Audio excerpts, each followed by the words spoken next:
Rakyat kita sebetulnya ingin pemimpin-pemimpinnya rukun. Rakyat kita ingin pemimpin-pemimpin kita bekerja sama. Saya kira itu yang saya rasakan. Walaupun saya sering dikritisi, bahkan diejek, ya. Saya tahu itu. Tapi saya tidak bermasalah, saya tidak ada masalah. Saya tetap pada sikap saya bahwa kita harus selalu mencari kebaikan, bukan mencari perpecahan. Terima kasih.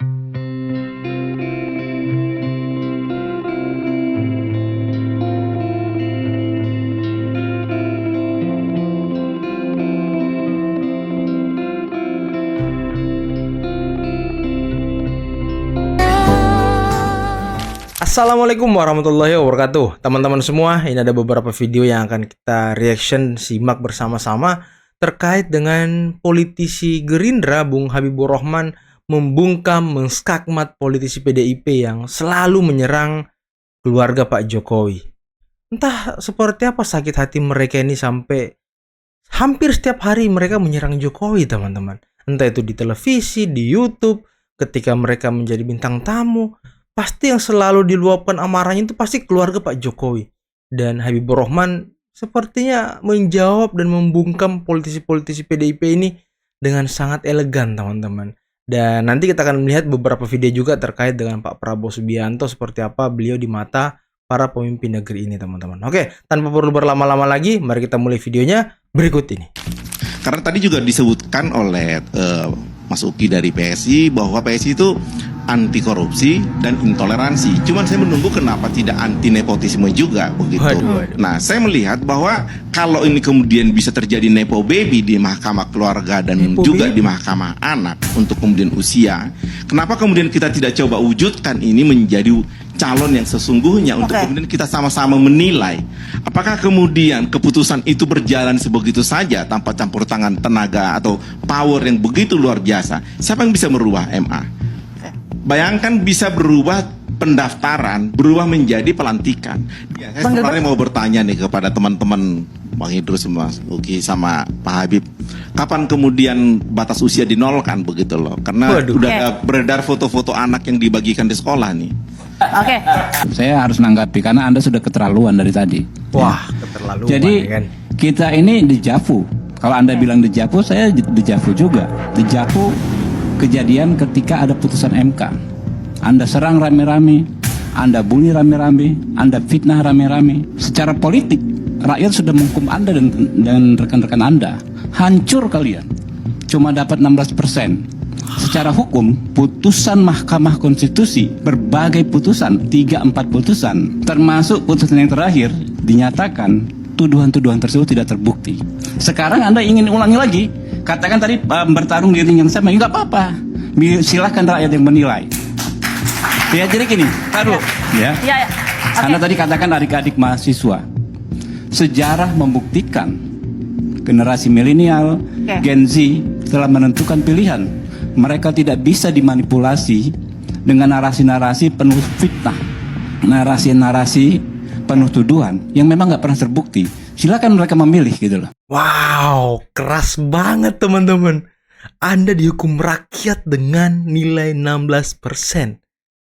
Wow, Bung Habibur Rahman ini keras banget menyerangnya ya. Wah, narasi-narasi Anda itu, waduh, Anda keterlaluan katanya. Wah, luar biasa. Inilah, kalau kita lihat mukanya tadi ya, agak kicap dikit gitu ini politisi PDIP ini digituin sama Bung Habibur Rahman ya kan. Mungkin baru dapat lawan yang sepadan kali ya. Jadi ya begitulah teman-teman ya. Jangan terlalu inilah serang menyerang dan segala macam. MK, MA, Mahkamah Anak, Mahkamah, aduh udahlah. Kalau kalah aja bro, nggak usah terlalu banyak cakap lah. Mas Po sama Mbak Mega ada perjanjian batu tulis. Iya. Iya, 2009. Itu yang maju yang kedua tahun 2009. Iya kan? Iya. Yang terakhir yang beliau wapresnya Mbak Mega. Ya. Iya kan? Dan di pointer terakhir itu di situ aku membaca itu kalau Mbak Mega nggak maju Prabowo. 2014 ya? Iya 2014 itu Oh, kalau Prabowo yang maju berarti presidennya Mega gitu dukung kan. gitu, atau Mega nggak maju. Lalu waktu itu yang dicalonkan Jokowi. Jokowi. Itu yang pertama. Dia komplainnya ke saya.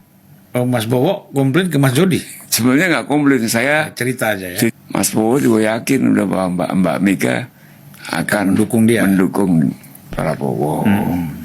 Ya, jadi harapan kita ini, saya, Pak Jokowi, Pak Presiden Jokowi, Pak Prabowo, ya, Mas Bowo akan Mbak Mega tuh kita sama-sama mestinya akan menjalankan Mas Bowo yang presidennya, wakilnya bisa Ganjar, bisa Puan. Iya. Short story kita lontarkan aja, tapi di luar dugaan Mbak Mega waktu pidato kan nggak begitu, malah beliau marah, ya kan. Nah, itu yang saya sayangkan gitu. Iya. Itu harapan saya itu Mbak Mega menepatin batu tulis. Iya. Nggak ada embel-embel, kalau kalah nggak berlaku gitu loh. Iya. Wah, itulah teman-temannya. Siapa sebenarnya yang pengkhianat dan berkhianat, ya kan? Dari 2009 perjanjian batu tulis yang mungkin harapan Pak Prabowo waktu itu didukung oleh PDIP. Dan ya mungkin hitungan beliau akan menang lah di pemilu 2004 karena kan udah nggak ada incumbent di 2014 teman-teman. Di 2014 nggak ada incumbent, semuanya calon baru gitu. Mungkin waktu itu Pak Prabowo yakin bisa menang kalau dapat dukungan dari PDI, tapi ternyata dihianati guys. Perjanjiannya dihianati guys. Politisi PDI Perjuangan Adian Apitupulu mengeluh. Waduh, Dia apa ini? bicara soal banyaknya konten di media sosial yang nyinyir terhadap partainya. Kita dicaci maki, kita dihina setiap hari untuk hal-hal yang kita tidak mengerti kenapa orang sekasar itu pada kita, kata Adian kepada media. Di berita yang sama, Adian juga dikutip mengingatkan PDI Perjuangan adalah partai yang melawan kekuatan Orde Baru. Asik. Menurutnya tidak ada kantor partai politik di Republik ini yang pernah diserang selain kantor PDI Perjuangan. Itu Gak mulu ada yang partai jadi yang ini kan. kantornya pernah diserbu selain PDI Perjuangan. Gak ada partai yang kemudian ketua umumnya dipanggil polisi berkali-kali selain PDI Perjuangan, ujar Adian. Ya terus kenapa Karena itu gitu dia ya kan? sedih ketika partainya ditertawakan dan dicaci maki. Tapi Adian meminta para kader PDI Perjuangan tidak membalas perbuatan serupa. Asik. Menurutnya, cara membalas hinaan tersebut adalah memenangkan Pilkada serentak 2024. Tidak ada cara yang lain. Bagaimana cara membalasnya? Menang, kata Adian. Saya adalah pengagum Adian. Menurut saya tidak banyak politisi Indonesia seidealis dia. Tapi ketika konflik pemilu kemarin ini semakin terbuka, saya semakin melihat sisi gelap dia. Waduh. Dia PDIP murni dan akan mati-matian membela PDIP betapapun PDIP sudah melangkah melenceng jauh dari jalur yang dulu mereka perjuangkan. Kenapa saya lihat itu sebagai sisi gelap? Karena dia jadinya tidak menempatkan nilai-nilai ideal sebagai prioritas tertinggi. PDIP adalah partai dan PDIP tidak selamanya baik. PDIP adalah sebuah sarana untuk mencapai demokrasi, menciptakan keadilan sosial, membangun peradaban. Karena itu menurut saya walaupun Adian besar melalui PDIP, seharusnya dia tidak melihat PDIP sebagai partai sempurna tanpa celah terbesar. Betul. Adian seharusnya tidak menganggap PDIP diserang tanpa alasan. PDIP memang punya peran besar dalam demokratisasi Indonesia. Apa yang disebut Adian sebagai penyerbuan kantor PDIP di masa Orde Baru memang menempati posisi sejarah penting. PDIP di masa itu menjadi teladan bagi banyak orang yang ketika itu masih menyangka tidak mungkin demokrasi terbangun di Indonesia. PDI Perjuangan memberi contoh bahwa pemerintah otoriter bisa dilawan. PDIP memberi inspirasi bahwa pemerintah demokratis bisa dibangun. Dan perjuangan itu melibatkan banyak aktivis pemberani termasuk Bu Megawati. Sejarah itu tidak pernah boleh dilupakan. Tapi pada saat yang sama kita harus ingat, sejarah di masa lalu berfungsi sebagai pelajaran yang kita gunakan untuk menuntun tindakan kita di masa ini. Apa yang kita hadapi masa ini adalah hal-hal yang sudah bergerak melampaui masa lalu. Dalam hal ini Adian seolah menutup mata terhadap persoalan di masa ini. PDI Perjuangan di tahun 2024 sudah sangat berbeda dengan PDI Perjuangan di tahun 1996. Iya. Karena itu jawaban terhadap segala serangan terhadap PDI Perjuangan bukanlah dengan memenangkan pilkada. Yang harus dilakukan PDI Perjuangan adalah melakukan introspeksi, mempelajari kesalahan-kesalahan yang dilakukan dan memperbaikinya dengan setulus hati. PDIP sekarang sedang meruntuh.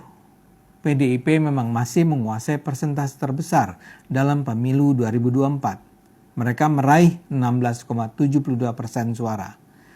Tapi itu merupakan penurunan serius dari pemilu 2019, di mana PDIP saat itu merebut hampir 20% suara. Megawati sebagai penguasa tunggal mungkin tidak menyadarinya. Mungkin dia masih percaya bahwa turunnya suara PDIP terjadi karena kecurangan pemerintah Jokowi. Sementara rakyat sebenarnya masih sangat mencintai PDIP. Halusinasi semacam itu sama sekali tidak membantu. Kalau PDIP sekarang terus diserang, karena di dalam tubuh PDIP saat ini terdapat begitu banyak kelemahan yang kalau dibiarkan terus akan menghancurkan partai yang dulu dikenal sebagai partai rakyat yang memperjuangkan demokrasi. Waduh. PDI Perjuangan nampak seperti sebuah partai yang menutup mata dan telinga akan apa yang sesungguhnya terjadi. PDI Perjuangan adalah partai yang terlalu sombong dan arogan untuk mengakui kesalahan demi kesalahan yang mereka lakukan. Ketika banyak pihak mengkritiknya, mereka bahkan tidak pernah memberi ruang barang sedikit pun untuk mempertimbangkannya. Waduh teman-teman, itulah tadi sedikit banyaknya ulasan dari Bung Ade Armando terkait dengan PDIP serta Adian Apitupulu dan kawan-kawannya kali ya. Yang ya tadi menarik ya kata Bung Ade, sombong dan angkuh. Wah, iya sih kalau kita lihat belakangan ini PDIP tidak pernah merasa kalau partainya punya kesalahan sama sekali teman-teman ya. Dia merasa partainya itu masih bersih, masih ya pokoknya sesuai lah. Dan ya mereka sama sekali tidak ingin, seperti kata Bung Ade Armando tadi bilang, nggak mau berbenah gitu ya kan. Mereka malah selalu menyalahkan Jokowi, selalu menyalahkan Gibran, menyalahkan keluarga Pak Jokowi, menyalahkan bansos, menyalahkan institusi pemerintah yang digunakan untuk memenangkan pemilu. Ya, kalau saya sih cuma mau bilang apa kabar tahun 2019 gitu. Apa partai Anda tidak seperti itu atau lebih parah lagi ya kan? Nah, itu aja sih yang saya mau tanyakan. Karena ya selama ini mereka selalu berkoar-koar seolah-olah mereka partai yang paling bersih guys, paling demokratis, paling Pancasilais. Waduh, itulah mungkin teman-teman ya. Oke, mungkin cukup sekian dulu video kali ini. Jangan lupa like, subscribe, dan share videonya. Akhir kata, billahi taufiq wal hidayah. Wassalamualaikum warahmatullahi wabarakatuh. Bye-bye.